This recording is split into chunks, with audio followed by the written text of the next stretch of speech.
and welcome back to Walk, Run, Soar. It's day 22. It's another two-part day. We're doing number 28 in the book this morning, which is Valuing the Building Process. I like this one. Our verse is Psalm 127, verse 1. Unless the Lord builds the house, those who build it labor in vain. Unless the Lord watches over the city, the watchman stays awake in vain. Okay, so she talks about there's this running trail near her house, and recently they were building new condos and houses, which meant that the trail, certain parts of it, were filled with dust and debris, construction cones that were redirecting for safety and all of that. And she talks about how important the training process is for walkers and runners. And she says it's where our fitness foundation is built and our character is forged. When we build and follow a training plan, we are more prepared for surprises and ready for race day. And she talks about how when she's training for a race, she gradually increases her distance, and that she also has, the weightlifting and the core exercises to help prevent injury.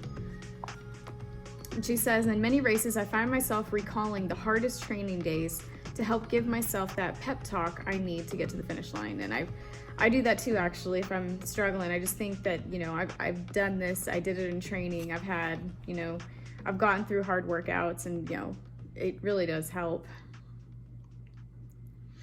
And relating back to how that trail that she likes to run has construction on it, she talks about how there's times where she feels that her life is under construction, and I'm sure we've all have felt that.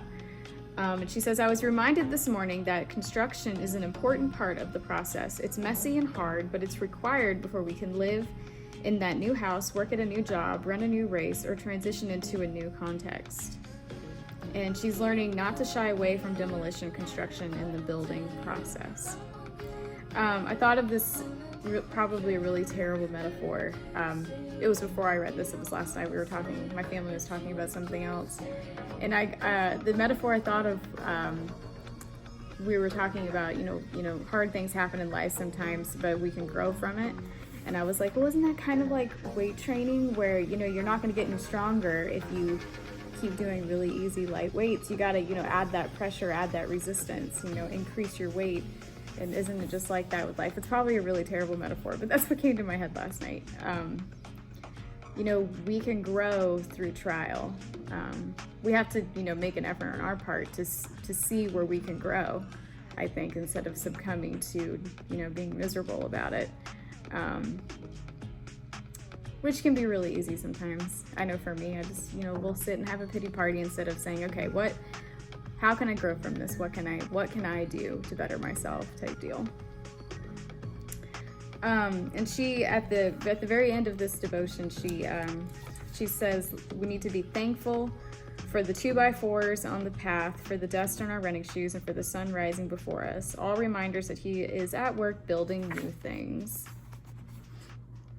Our faith step, what is under construction in your life right now, and how can you pivot away from doing things on your own and let God build in new ways in your life? That's a good question. She also poses the question, what steps do you need to take to follow God's plan? Like I said, we have to do our part to help in that growing process. Our inspirational quote is from, I believe the first name is pronounced Haley, and I'm not going to try to pronounce the last name. Starts with a G. Ethiopian distance runner and former world record holder. The quote is, you need 3 things to win: discipline, hard work, and before everything, maybe commitment. No one will make it without those 3. Sport teaches you that. Yes, it does. Our training notes from Coach Sean is to set new running goals for the new year, whenever, it's a new year. And select races that you want to focus on so you can develop a year-long training schedule. And he emphasizes that it incorporates a mix of hard workouts and recovery. And it will have different weekly and monthly cycles to focus on mileage, speed, and recovery.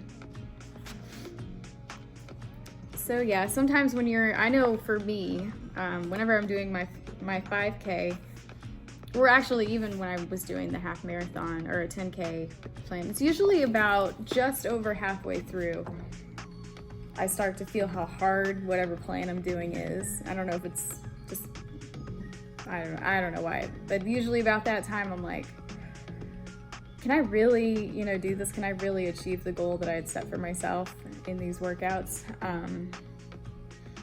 But I know that you really do feel a sense of accomplishment when you persevere and push through. And it really is an amazing feeling. So you have to trust the process when it comes to running. And then in that same vein, you trust the process that God has for you. I constantly struggle with why bad things happen. But I always have to, even if I'm saying it in my mind, may not necessarily believe it in that moment, that there's a reason why this is happening. And God works all things for good. And sometimes it's like a mantra, you just got to say it to yourself over and over again. So yeah. All right, well, it's Saturday. Happy Saturday, and I will see you for part 2 for today.